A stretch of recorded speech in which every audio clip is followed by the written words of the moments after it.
First off, I want to talk about cardiac disease and risk factors. Many people out there are familiar with the common ones, the big ones. So we'll start with an easy one. So we've got smoking, and we've got high blood pressure and high cholesterol and diabetes and obesity. So let's start there just to get our feet wet. Let's talk about smoking. Barry, how bad is smoking and secondhand smoke exposure for your heart? The literature clearly suggests that lifelong smokers lose 10 to 12 years. That's not weeks, that's not months, that's years. So it is really has a profound impact on public health. We also now recognize that secondhand smoke, being surrounded by other people who smoke, increases your risk of a heart attack by 30%.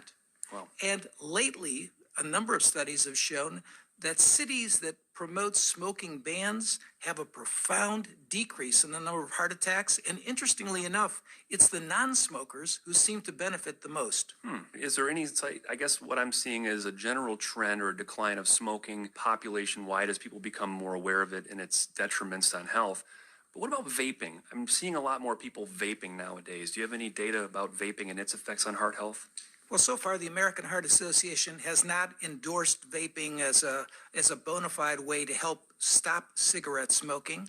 Vaping is associated with some nicotine content, depending on the product. There are also toxins that are emitted.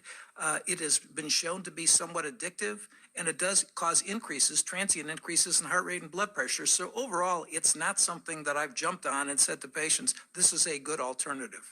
Okay, good advice. I think that makes a lot of good sense. Let's jump into another risk factor, and that would be hypertension. Hypertension, in the time that I've practiced medicine, which is a relatively short amount of time, I've seen the goals for hypertension change. What is today's goal? What should be a healthy goal for someone's blood pressure? The latest information says the risk of cardiovascular events is markedly reduced if we can get our blood pressure under 120/80, and that pertains to all age ranges. So that's typically what I recommend. I used to say 140/90. I was wrong. There are new data to suggest 120/80 is really the goals that we should be establishing.